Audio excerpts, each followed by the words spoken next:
2022 के चुनाव नज़दीक आ चुके हैं। तारीखों का ऐलान यहाँ पर हो चुका है। 14 फरवरी को मतदान पड़ने हैं, लेकिन उससे पहले जो दल बदल की राजनीति है वो यहाँ पर सक्रिय हो चुकी है। अभी हाल ही में कांग्रेस के पूर्व अध्यक्ष किशोर उपाध्याय के ऊपर कई ऐसे आरोप लगे थे जिसके बाद पार्टी ने उन्हें अपने पदों से मुक्त कर दिया है। अब देखना ये होगा किशोर उपाध्याय क्या कुछ कड़े कदम उठाते हैं पार्टी के विपरीत जाकर। इसी खबर पर हमारे साथ मौजूद हैं आज हीरा सिंह बिष्ट जी, जो कांग्रेस के वरिष्ठ नेता हैं, और क्या कुछ कहना है उनका इस बारे में आज जानते हैं उनसे। बिष्ट जी क्या कुछ कहेंगे किशोर उपाध्याय जी को पार्टी के इंटरकमेंसी के चलते यहाँ पर पार्टी के जो पद है उनसे मुक्त कर दिया गया है, किस प्रकार देखते हैं इसे? जो प्रदेश प्रभारी देवेंद्र यादव जी ने उनको विभिन्न पदों से पदमुक्त किया, बहुत बड़ी जिम्मेदारी थी। बहुत बड़ी जिम्मेदारी किशोर उपाध्याय जी निभा चुके हैं। विधायक रहे, मंत्री रहे, स्टेट ऑफ पार्टी के प्रेसिडेंट रहे। अब ये जो कदम उठा, जो पढ़ने मिला कि इनको मौखिक वार्निंग दी गई थी और ये नहीं माने, उसके बाद ये निरंतर विपक्ष के नेताओं से मिलते जुलते रहे। जो आरोप है, आरोप तो बड़े गंभीर हैं कि उन्होंने अगर उनको वार्निंग दी और वार्निंग के बाद भी ये उनकी गतिविधियाँ चलती है तो निश्चित रूप से वो चिंता का विषय भी है, पार्टी के लिए भी नुकसानदायक है।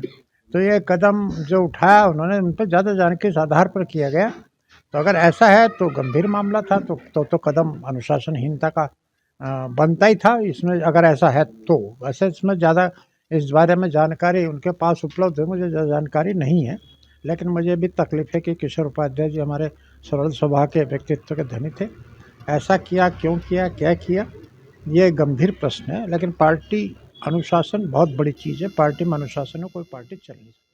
जी, विपक्ष के नेताओं से मिलना जुलना तो अपने कार्य के लिए मिल सकते हैं हम लोग, हमारे कुछ अपने कार्य भी होते हैं, एक भाईचारा भी होता है, उसके लिए भी हम लोग मिल सकते हैं। तो उसमें इतना बड़ा गहन आरोप किस चीज़ का लग सकता है यहाँ पर? नहीं, पद कुछ मुक्त करना पड़ेगा अपने पदों से।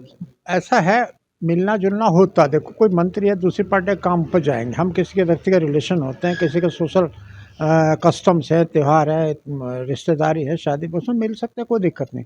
लेकिन पॉलिटिकल डिस्कशन, और या मैं खुद मैसेज इस तरह का दूं कि जैसे पॉलिटिकल डिस्कशन के लिए पार्टी पर प्रेशर बनाने का दूं, तो इतना तो सब समझ जाते हैं ना। अगर ऐसा नहीं हुआ तो क्यों हुआ, क्या हुआ। लेकिन पार्टी के प्राथमिक सदस्य हैं, अभी भी पार्टी के नेता हैं, तो ये मामला बड़ा गंभीर है। मिलना जुलना कोई प्रॉब्लम नहीं है।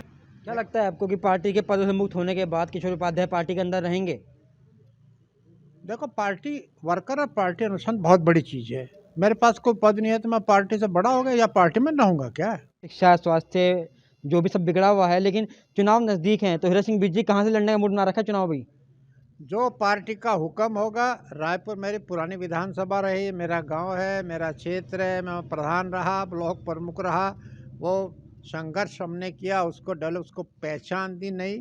वहाँ के पुश्ते हो, पुल हो, स्कूल हो, ITI, पॉलिटेक्निक, स्टेडियम मैंने गिनाया। ये काम हमने उस समय, पानी की योजनाएं उस समय की थी।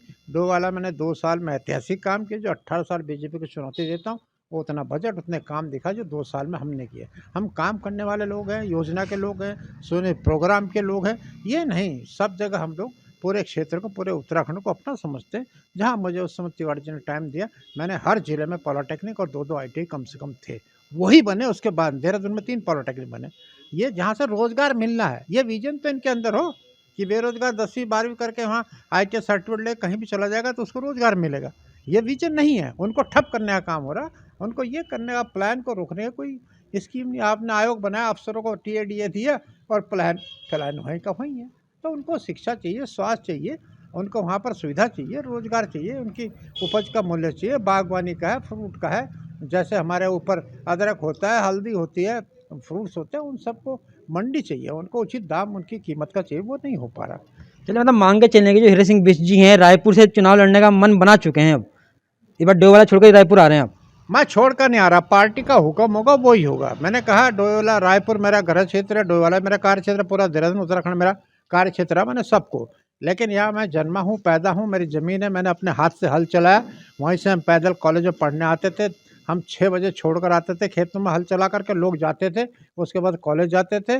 और यहाँ तक गुरु राम राय हम पैदल जाते थे। यकीन न करो, 16 किलोमीटर रोज़, और रोज़ आना, रोज़ जाना। हाई स्कूल वहीं से किया मैंने, गुरु राम राय इंटर कॉलेज जो स्टेशन से नीचे है। कोई परिकल्पना करेगा कि दिन में खेत जोतना, रात भर 2 बजे जाते थे सब भाई खेती जोत कर आए, 6 बजे छोड़ करके फिर हम नहा धो के अपने स्कूल को जाते थे। उसके बाद सीडीए में नौकरी करी, उसके बाद छोड़ा, वकालत की, फिर वकाल का प्रोफेशन किया। बस फिर वो एमएलए का मौका जनता ने दिया, पार्टी ने दिया, तो तब से ये सिलसिला शुरू से समाज सेवा का है। और मैं तो वो व्यक्ति है कि 70-72 में हमने लाखा मंडल भैंसा बलि प्रथा बंद कराई, जान पर खेल कर। वहाँ के सियाणाओं मुखियाओं के विरुद्ध कॉलेज की टीम गई थी, वहाँ के नौजवानों ने साथ दिया, जो बड़े ब्रूटली 1 घंटे तड़फा कर मारते थे। वहाँ हम खड़े हो गए, सीना लड़के भी खड़े हो गए और भैंसों को छुड़वाया, चला गया, हलवा बनाया। एक ऐतिहासिक परंपरा थी वो भैंसा बलि प्रथा, जो बहुत बुरी तरह एक फट मार के तड़फा कर उसको गिरता था वो 1 घंटे में, वो काम हमने किया। हर खबर में होगी हमारी नजर। खबरों से जुड़ने के लिए हमारे चैनल को सब्सक्राइब करें और बेल आइकन दबाना ना भूलें।